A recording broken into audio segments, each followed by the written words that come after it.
Hello and welcome to Unworthy History. Today I'm going to bring you some more actual history from this book right here, Indian Depredations in Texas by J.W. Wellbarger, published back in 1889.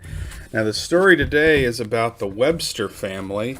It's titled James Webster, but as we'll see, it's really more about Mrs. Webster. Mr. Webster was a native of the state of Virginia and came to Texas at an early day.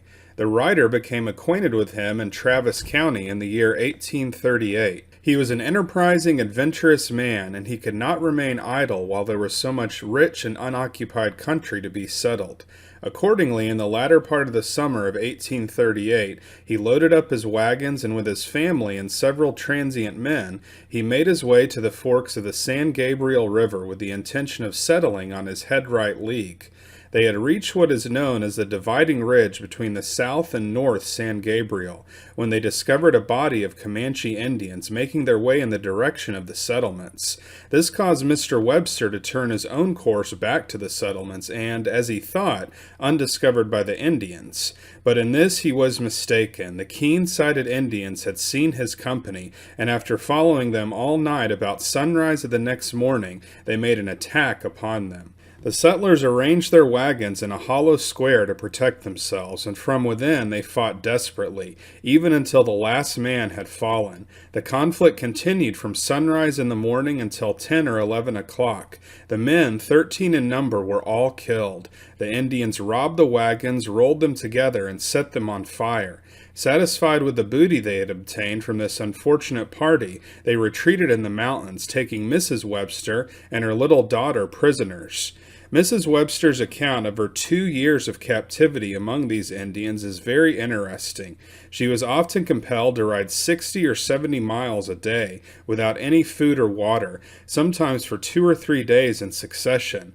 They begged her frequently to teach them the art of making gunpowder, insisting that she knew how to make it, or if she did not, that she could explain the process by which the white people manufactured it. To get rid of their importunity, she told the Indians that the white people made it of fire coals and sand. They soon had a large number of kettles on the fire with charcoal and sand, which they boiled a long time, after which they dried it and carefully pulverized it at a safe distance from their fires. The mixture had somewhat the appearance of gunpowder, but unfortunately it would not explode when a burning firebrand was applied to it. Finding the experiment was a failure, they at length came to the conclusion that the manufacture of gunpowder was kept a secret from the women of the white people. The Indians would frequently bring paper money to her and ask her what it was, to prevent them from trading it for guns and munitions of war to white scoundrels who would not hesitate to sell them a butcher knife to scalp their own people. She told them it was of no value, and by so doing she caused them to destroy thousands of dollars.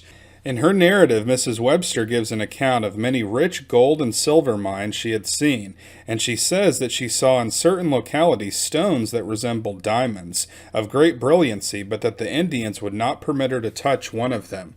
These stones that Mrs. Webster supposed to be diamonds were probably crystals of quartz or with a white topaz, as diamonds, except in a few sporadic instances, have never been found on the continent of North America. Mrs. Webster and her little daughter were held prisoners by the Indians for nearly 2 years. In the spring of 1840, there was an agreement entered into between the Republic of Texas and the Comanche Nation for an exchange of prisoners.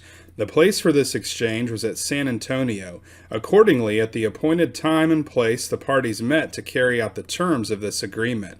The gallant Colonel Fisher with his battalion, together with the commissioners Colonel William G. Cook and General H. D. McLeod, represented the Texas government and a number of their principal chiefs, the Comanche Nation. The agreement between these parties was to the effect that both were to deliver up all the prisoners then living in their possession. The Indians, however, only brought in Miss Matilda Lockhart when it was well known that they had several others, especially Mrs. Webster. The chiefs were then informed that they were acting in bad faith and would be held as hostages until all the white prisoners had been brought in. This information enraged the chiefs, who at once brought on the engagement known as the Council House Fight, an account of which will be given later in this book. The Indians, when on their way to San Antonio, had left their families back about 60 miles in charge of a few warriors, and Mrs. Webster and her children were with them. The night after the chiefs left camp for San Antonio, Mrs. Webster learned from some of the squaws that they did not intend to give her up. She therefore determined, if possible, to make her escape from them. The following night she took her daughter, and after a favorable opportunity presented itself, she stole off under the cover of darkness. She found the trail the Indians had made going to San Antonio, and as it was quite plain, she had no difficulty in following it until the next morning, when, fearing pursuit, she hid herself and remained in her place of concealment all day. It was well that she did so, for the Indians in the camp came out in pursuit of her. She saw them from the hill where she had concealed herself, following the trail, and late in the evening she saw them returning, completely baffled. When the night came on, she resumed her journey, although from being barefooted her feet were terribly bruised and lacerated by thorny shrubs.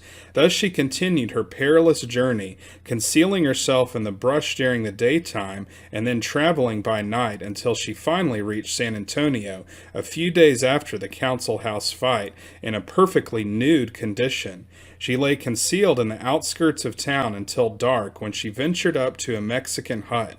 Poor woman, there she stood, half-starved, her limbs bleeding from being lacerated by thorns and briars. She must have been a horrible sight to gaze upon.